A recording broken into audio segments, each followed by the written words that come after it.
Mathys Tel is the latest name being linked with a move to Chelsea, but in this video we're going to speak about who his play resembles, how he helps against low blocks, how his width holder concerns can be addressed, and the positional context he has as a January signing for the Chelsea squad.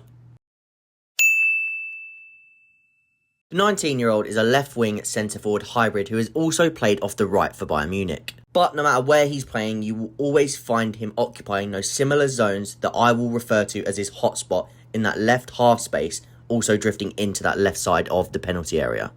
Tel stands at 6 foot tall with that long leg extension, making him a robust carrier using those elastic legs in the dribble.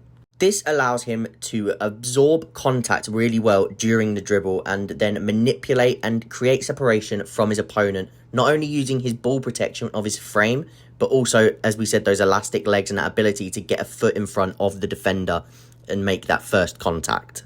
But he also has the goal-scoring instincts with that nose for a goal, using clever movement, whether that's to arrive at the back post or to even arrive in central zones, being in the right place at the right time to score in those central zones and really add those easy goals to his game.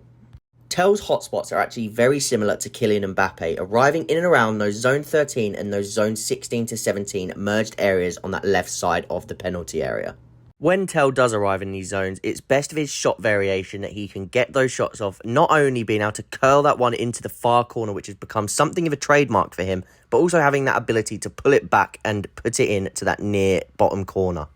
Tel is most comfortable in these areas so that he has the ability to go both ways, so he can use the defender's momentum against them, offsetting them before making his decision to go on the outside or cut inside. And here is that example again for Tel, where he has the option to go on the outside of the defender and drag one back across the box, but he also uses the defender's momentum against them, allowing him to cut back from the top of the left side of the 18-yard box and get a shot off. There is also very heavy proof of this in his early days in the France youth setup, arriving in these zones on the left with the ability to go both ways, with a heavy amount of his goal catalogue having this same sort of pattern cutting into that hot zone. Tel has also shown that he has the athleticism and the strength to be a net gain out of possession, working hard, showing that he has an idea of cutting off angles, but also tracking back to help his team and put in challenges. Moving back to the versatility of Tel when he is in this zone, not only having the ability to cut inside and get those shots off, but also using his pace and power to push it past the defender on the outside and then deliver across, usually being a cutback with Tel, as that is what he prioritises with his delivery at this stage of time. Here is another example of that for Tel in his France youth setup days. Again, has the ability to go both ways, but instead of cutting inside, which is more common for him, he takes the route of pushing it past the defender, beating them with that pace, power and acceleration to then deliver a hard drilled cross along the box. To quickly touch on his aerial ability, it is good. The contact that he makes with the ball is very good and his technique is strong. However, only being 6 foot tall, which I say only, but he's not the bully type who can pin multiple players at once. Whilst his spring is fairly good and his anticipation is good in the box, so he will score headers naturally because his contact is good, it isn't a defining factor due to that not being that bully type.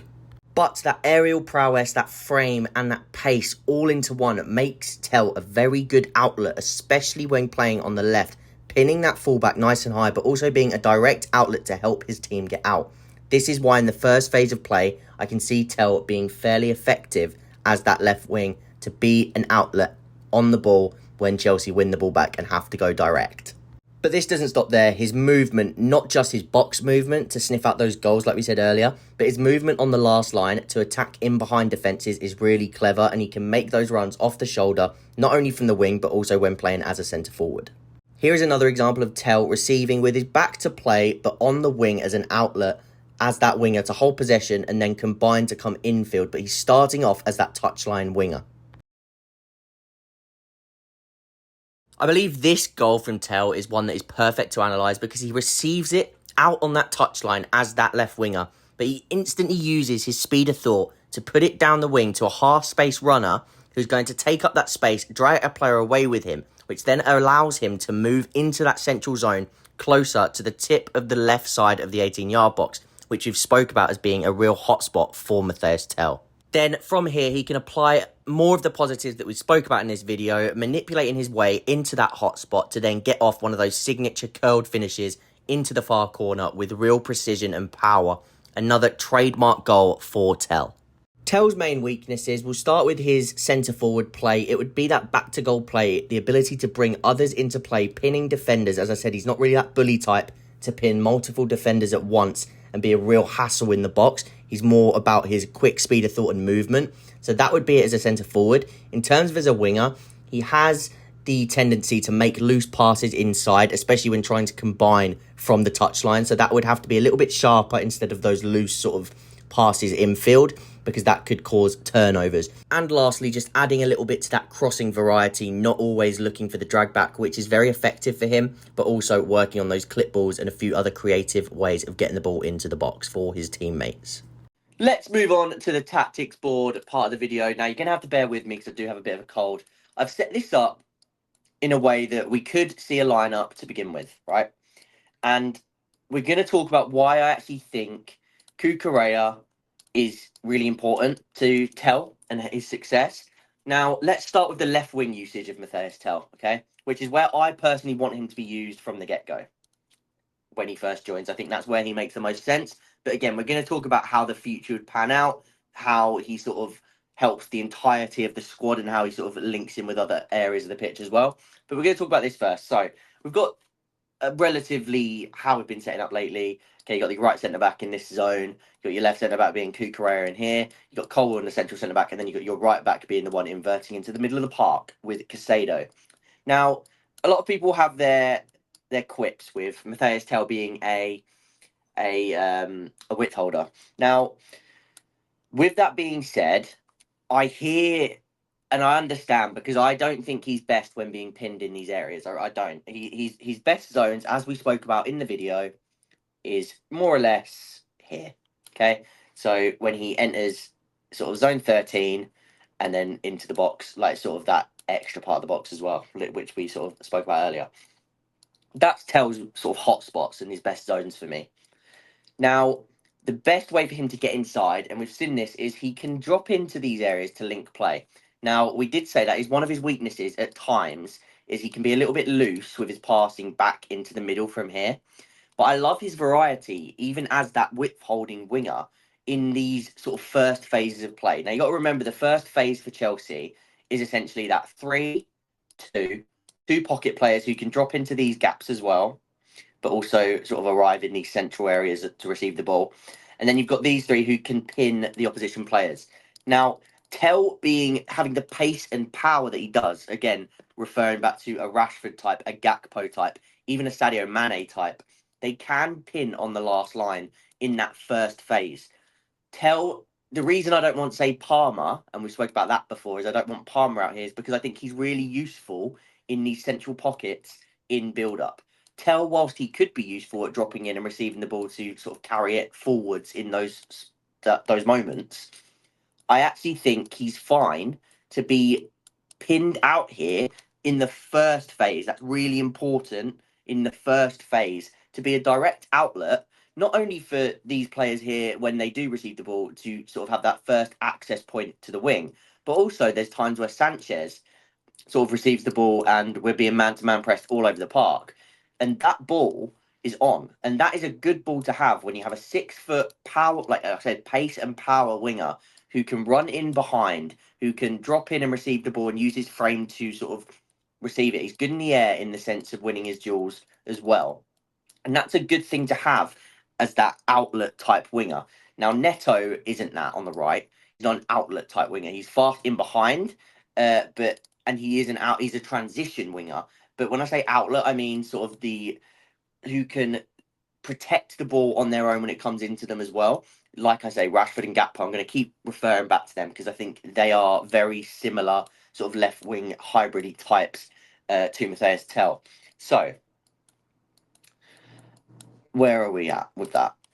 Then going in from the width holding, I do think, and a lot of people have their quips with it, but what is really important in a Maresca side, and this happened with Mavididi, and I'll try and pause the video now just to quickly show you.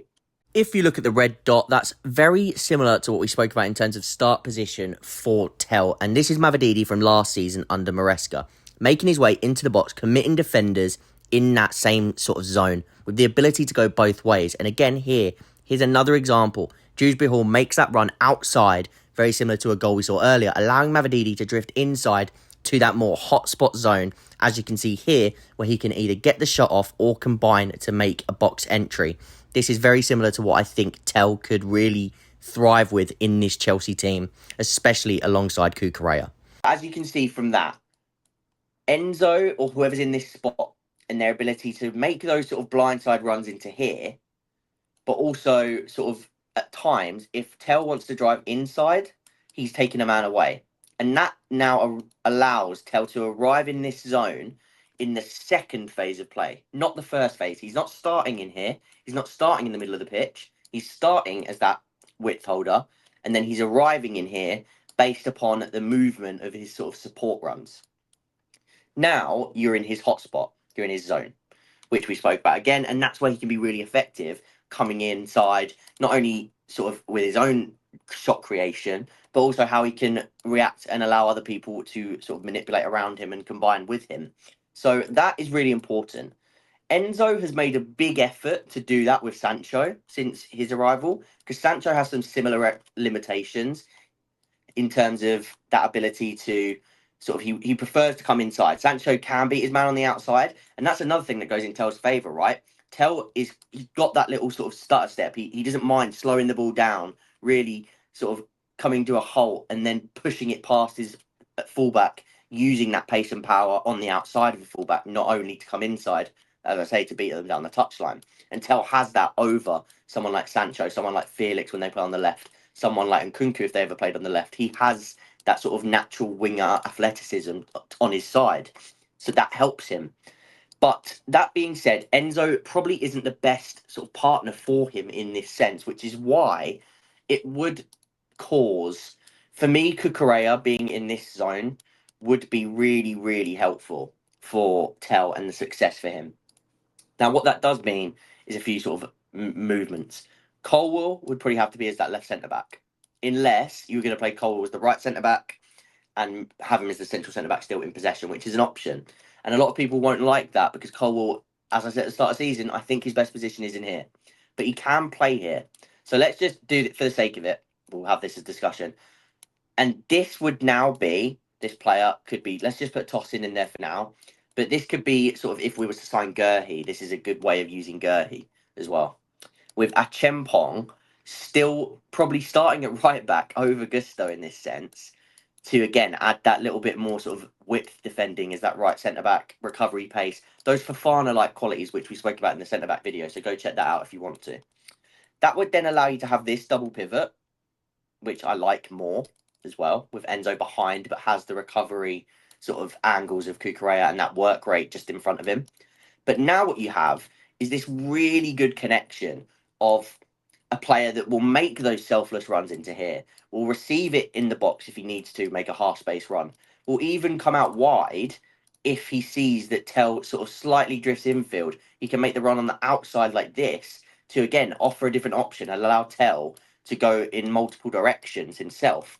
And Cucurella's selflessness could really unlock Tel in this position. And like I say, he could start as that pinning fullback sort of winger, but then he could find himself inside a whole lot more due to the runs and selfless nature of Cucurella. So I do think that's really important when we talk about Tel as a left winger. Now, it's important to probably speak about his involvement as a striker, because a lot of people like him as a striker. Now, we spoke about it in the analysis section. I do think he has limitations as a striker. I do also think he could become a brilliant striker. What we can instantly say about him is he can replicate more or less what Jackson's role is in the team. Okay, as a striker, he can come into that zone. He can replicate that in that role. He can press really well. He is really good at dropping into these zones here. It's really put me off that there's not a left winger, so we're going to put him there. Ignore the rest of it, but we're just talking about him as a striker for now. He can drop into these sort of zones like Jackson does. Very good receiving with the ball sort of on the turn. Again, very similar to Jackson. He has those little flicks in his locker. He likes a little outside the foot flick to sort of put someone like Palmer in, which again, Maresca would like as his dropping centre forward when he creates that sort of pentagon shape that we've spoke about in the past. Tel would make a lot of sense to play as the centre forward in that sense, which is why I think Tel is such a good option for the team, because he not only offers a really different profile to Sancho, and I say really different because Sancho is more of that pass first creator.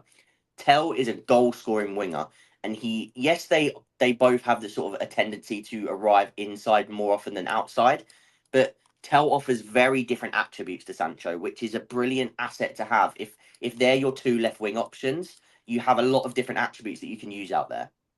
Not only that, but he offers a very natural replacement to Jackson until summer, until you can add an even further box dominant striker. Now, really quickly, Tell is good in the air, he is. But naturally, he's around 6 foot and he has a good build for a winger. But naturally, like Jackson is taller. And it's not all about height, because Tell, when he makes contact with the ball, his heading's brilliant. And he can also he has the leap to get onto it. But I also wouldn't say he's not the type of player in the box, and we spoke about this with his deficiencies of with his back to goal play in the box. He's not the sort of player that's going to pin two defenders in the box on his own. He's not so physically imposing that he's going to do that. Now, his movement in the box is phenomenal. But as I said, it's probably not his thing to be pinning defenders and waiting and just sort of waiting for that ball in the box, which is another reason why I think he's a good sort of temporary centre forward option when Jackson's not in the team. But I do see his future as that left winger, more at least in the near future, as I say, to offer something different to Sancho. Because while someone like Jackson, and this is how I think he's going to be really helpful against low blocks, not only the shot volume, where he's going to get 3 or so shots off a game coming in from this angle. And again, we know his ball striking is really good, so he's going to cause chaos for the opposition. We're going to have these sorts of players, the right winger, Palmer, Jackson, ready to sort of pounce on the rebounds and attack these areas. But not only that shot volume that he offers from that position, which is going to help against low blocks, but also because you're going to have somebody in the box. And again, especially next season when this isn't Jackson, when you're chasing a game, if this is Delap or this is Samu Agomo, I think he's changed his name to. I can't pronounce it, so I'm not going to say it. But if you have someone like that in the box, all of a sudden they are taking two centre backs at a time. I'm just going to draw that to make it quicker. That for me is when one of Tell's best sort of abilities to arrive at the back post, like we spoke about earlier, that nose for a goal, that little quick sharp movement to arrive here and provide the finish, and not only with his feet but in the air. Because if these balls are coming in with those sort of in swingers, that's where Tell is going to get a lot of joy, especially if that first contact is here and you're able to sort of pin defenders with a more box dominant striker. So I think Tell not only can score the real quality goals that we've seen coming in from that left hand side, but also I think he could just make a living, a bit like Sadio Mane, as we spoke about earlier, and that's the point we're going to leave it on here, is make a living of scoring those good goals coming inside, but also just scoring 4, 5, 6 goals like this a season and really helping to bail Chelsea out against low blocks. And I think that's going to be a massive factor as to why Tell is not only a versatile option for Chelsea, but just a big problem solver for Chelsea in very many ways. So I hope that's touched on everything for you. In terms of the future as well, the last thing we're going to leave it on for the video is I do think the left hand side is going to be more of an outlet side for Chelsea in the future, because what you do have in the future, and we're just going to put it like this for now, is you do have Esteval arriving. When you have Esteval arriving, I think this is going to be your creative hub. Palmer and Esteval, they can rotate between them in this area. They can hold width. They can create. They both have the in-swinging cross ability, both on their left foot. They can also provide goals from that side. But I think that's going to be where your big creative hub is in there. And then your creation from a bit deeper on the left is probably going to be Enzo, right? So I do think here is going to be more of an outlet. And who better to provide an outlet who is a sniper of a finisher and is going to attack the back post in the box when you have these two creators than Mathys Tel. So I just think it's perfect. And by the way, I know somebody's going to say it. I'm pretty sure it's Mathys Tel, but it's one of those ones where I pronounce it in that way because I'm trying, because I know he's sort of French, and I just tried to put a spin on the name. I know it's wrong. I know it's probably wrong, and it's probably I think it might be Matthias or Matthias. But yeah, that somebody can correct me in the comments, I'm sure. But we're going to leave it on that. I think that is the future of the team. Any questions I'm happy to get through. So please do leave as many questions as you want to in the comments, and I'll get round to them in time because I have done a lot of work on Tel in the past, so I'm willing to answer questions. I can see his future long term being as a number 9, as many have said, because he does have the ability for it. But I do think he could thrive even more so in this Chelsea team, and even more so his career, becoming that left winger who thrive, like who makes those goals. Like I said, Mane, Gakpo, Rashford, those sort of players. I do think that is where he could really, really sort of stamp an authority of a position for himself. So we're going to leave it there. Please do leave a like if you enjoyed the video. All support is really appreciated. Leave those questions down below. Subscribe if you haven't already, and I'll see you guys in the next one.